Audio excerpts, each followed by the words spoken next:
Inter pass అయిన students కి practical learning and industrial exposure తో 100% ప్లేస్మెంట్ ఇస్తుంది I create degree college.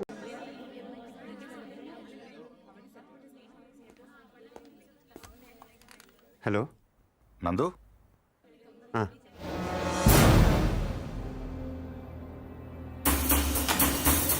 yes come on don't waste time go back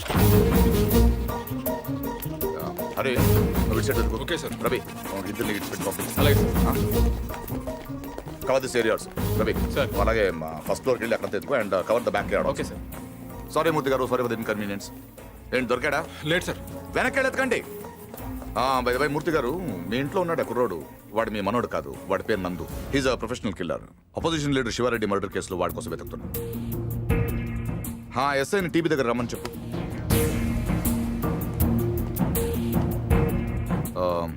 I'm sorry to say this మీ మనోడు ట్రైన్లోనే పోయాడు వాడి బాడీ గాంధీ హాస్పిటల్ మార్చరీలో ఉంది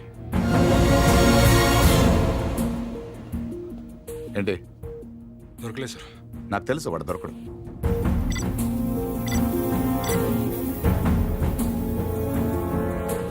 Come on, let's go.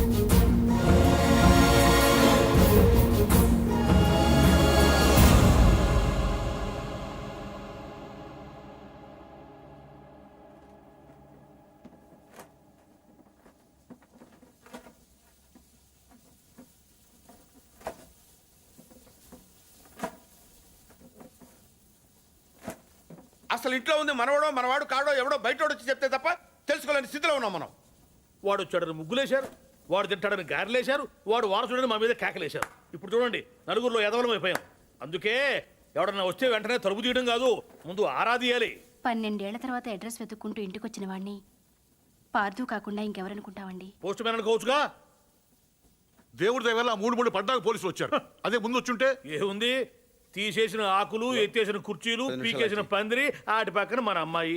Life long పెళ్లి పెటాకులు లేకుండా పడి ఉండేది. ఎంత ఈజీగానే ఉన్నాయి ఆ మాట. పీటల మీద పెళ్ళి అయిపోతే ఇంకేమైనా ఉందా? 10 లక్షలు ఖర్చు పెట్టి చేశాం. ఆయన కర్మ కాకపోతే పూజారి గారింటికి రావుడు పోవడం ఏంటి, మన ఇంటికి రాక్షసుడు రావడం ఏమిటి చెప్పు. అసలు మన పార్థుని కూడా వాడే చంపేసి ఉంటాడన్నయ్య. ఏమో. శివారెడ్డిని చంపినట్టుకి ఇదో పెద్ద లెక్క చెప్పు. బాగా చెప్పావు. ఇంకా నయ్యం, పోలీసులు రావడం ఆలస్యమైనట్టయితే వీడిని అనుమానిస్తున్నాను, నన్ను చంపేసి ఉండేవాడు. ఏమో. కరెక్ట్ సార్, ఆడు చాలా దుర్మార్గుడు అండి. ఎంత దుర్మార్గుడు కాకపోతే నాయన నెత్తి మీద తుపాకీ పెట్టి మీ పొలంలోంచి కంచి ఏం చేస్తాడు చెప్పండి? ఆడేం చేసినా మీ ఎవరికే తెలియదండి. మీ అమ్మాయి పెళ్లికి 10 లక్షలు ఖర్చు అయిందండి. మీరు పొలం అమ్మలేదు, మీ ఆడోళ్ళు బంగారం అమ్మలేదు, మన కృష్ణమూర్తి గారు గవర్నమెంట్ ఆఫీసర్ అయినా లోన్ తీసుకురాలేదు. మరి ఎలా జరిగిందండి? ఆడిచ్చాడండి. తాతగారికి 10 లక్షల రూపాయలు చెక్ ఇచ్చాడండి. ఈ విషయం మీ ఎవరికైనా తెలిసిందండి? తెలీదండి. పైగా మొత్తం మీరే ఖర్చు పెట్టి పెళ్లి చేసామనే ఫీలింగ్ లో ఉన్నారు చూసారండి. అందుకనండి ఆయన దుర్మార్గుడు అనేది. ఎప్పుడు చీకట్లో ఉండే పూజారి గారింటికి కరెంట్ వచ్చింది, వాళ్ళ అమ్మాయికి ఆపరేషన్ ఇంటికి వచ్చింది, అసలు వాళ్ళ ఇంటికే ఓ కళ వచ్చింది. వీటన్నిటికీ డబ్బులు ఎవడిచ్చాడండి? మళ్ళీ ఈడే 3 లక్షలు ఇచ్చాడు. నేనే సాక్ష్యం. ఎవరికైనా తెలిసిందండి? పాపం పూజారి గారికి ఏమో చీకట్లో కనపడక ఈయన చూసి రావడం అనుకుంటున్నారు. మీకు తెలిసినట్టు రాక్షసుడు అని తెలియదు కదండి. ఇంకా మీరేం భయపడక్కలేదు సార్. తప్పు బయటపడిపోయింది కదా, ఈ పాటికి పారిపోయి ఉంటాడు.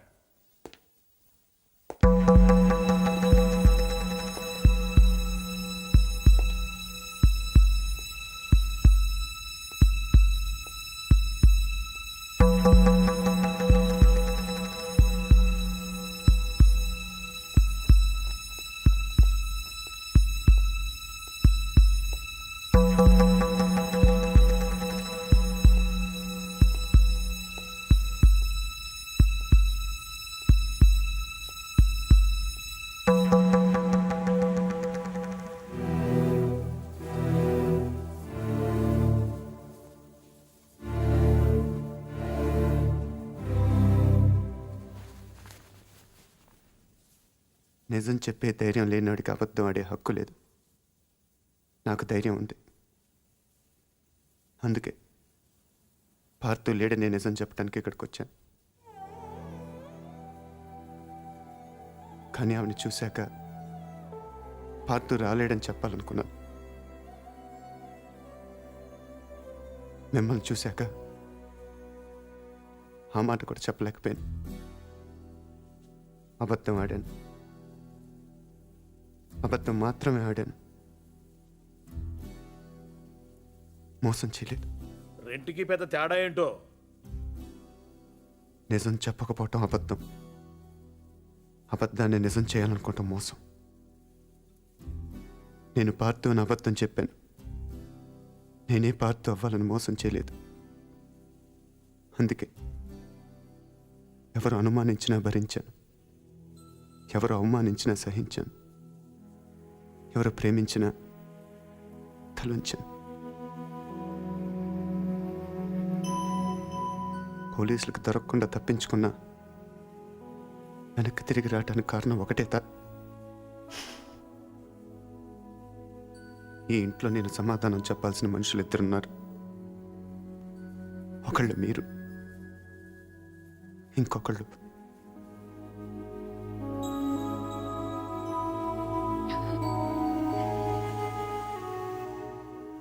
వచ్చాను,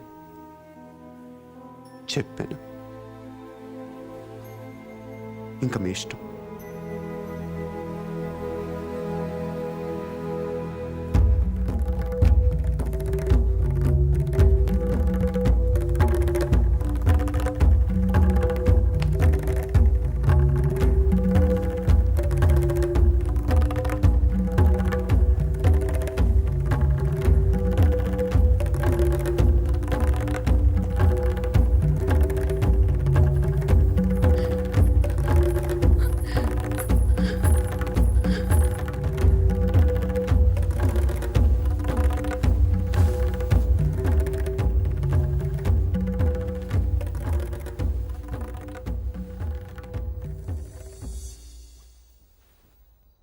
కింద వాళ్ళందరూ నిన్ను రకరకాల ప్రశ్నలు అడిగారు. ఎందుకు నువ్వు పార్థు అని అబద్ధం చెప్పావు, ఎందుకు అలా చేశావు, ఎందుకు ఇలా చేశావని. నేను ఒకే ఒక్క ప్రశ్న అడుగుతున్నాను, సమాధానం చెప్తావా?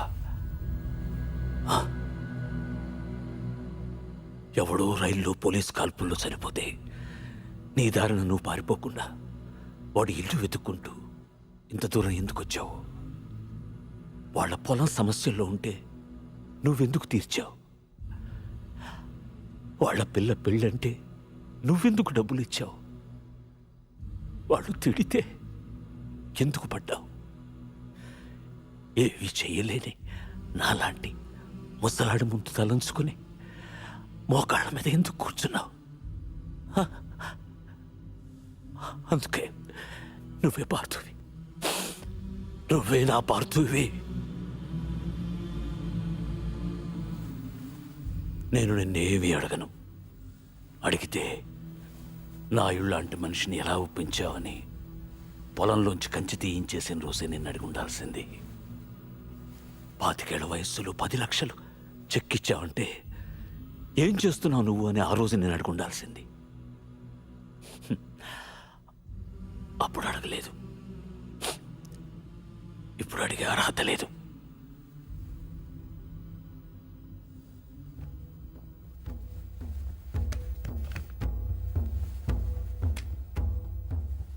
ఇది నా కొడుక్కు నేను కొనిచ్చాను. అప్పుడు వాడి ప్రాణాలు తీసింది, ఇప్పుడు నీ ప్రాణాలు కాపాడుతుంది. నువ్వు నేరం చేసావని వాడెవడో అన్నాడు, ఇప్పుడు యుద్ధం చేయమని నేను చెప్తున్నాను.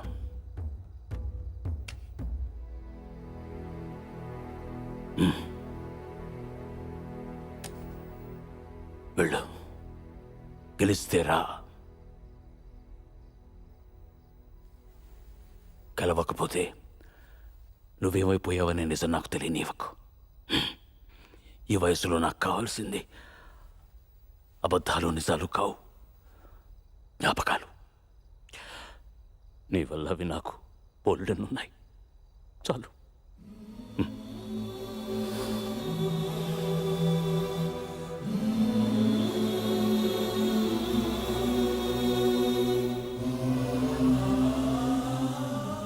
జాగ్రత్త.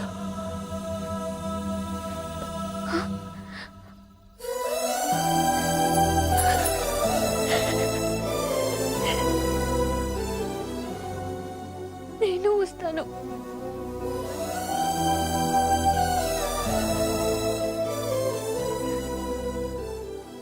నేనే వస్తాను.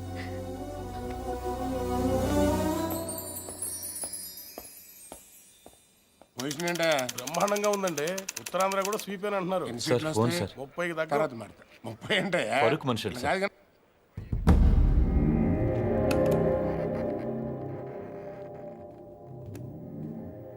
ఎవరు? నీకు తెలుసు ఎందుకు ఫోన్ చేసావు? శివారెడ్డిని ఎవరు చంపారు? నాకు తెలీదు. నీకు తెలుసు. నిజంగా నాకు తెలీదు. సార్ మీకు పార్సల్. ఎవరేమన్నారు నిన్ను? నేనే పంపాను. ఏంటి? నువ్వు శివారెడ్డిని చంపమని ఆ రోజు నాతో ఫోన్లో మాట్లాడిన రికార్డ్ చేశాను. అదే ఆ క్యాసెట్. నువ్వు నిజం చెప్పకపోతే ఒరిజినల్ క్యాసెట్ సిబిఐకి ఇస్తాను. ఎంత కావాలి? ఏం కావాలని అడుగు బాజిరెడ్డి. ఆ రోజు నాతో మాట్లాడాక ఇంకెవరితోనో మాట్లాడు. వాళ్ళెవరు? ఏం మాట్లాడు? సైలెంట్గా ఉండటానికి ఇది లైబ్రరీ కాదు బాజిరెడ్డి. మాట్లాడు. ఆఖరి సార్ అడుగుతున్నాను బాజిరెడ్డి. అప్పటికి చెప్పకపోతే నువ్వు నన్ను చూడాల్సి వస్తుంది. నీకు తెలుసు నన్ను చూశాక ఇంకేం చూడటానికి నువ్వు ఉండవు. చూస్తావా? చెప్తావా? చెప్తాను. ఆ రోజు నువ్వు ఫోన్ చేసిన తర్వాత నాకు ఇంకో ఫోన్ వచ్చింది. ఆ ఫోన్ చేసింది ఉండు. మరీ 75 కాదు కానీ 2 కోట్లు ఇస్తా తీసుకో. కానీ మిస్ అవ్వకూడదు. ఏంటి ఎంతసేపు? ఫోన్ డెడ్ అయింది. చాలా బిజీగా ఉన్నారు. ఈవినింగ్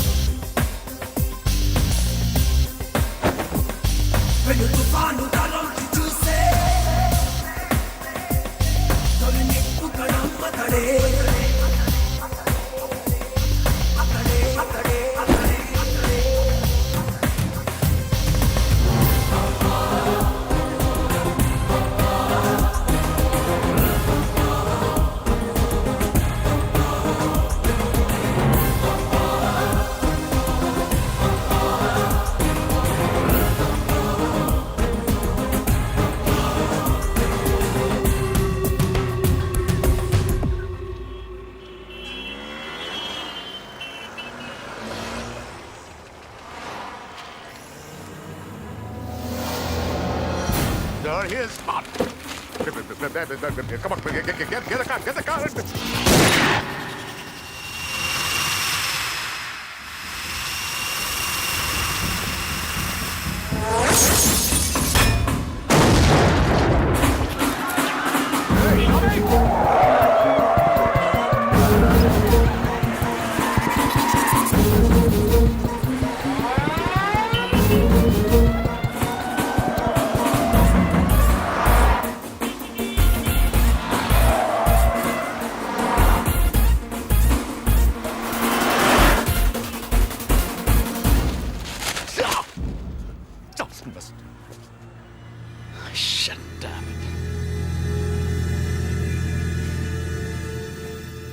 అసలు ఎందుకు కాల్చావు? ఎంత తీసుకున్నావు? How much?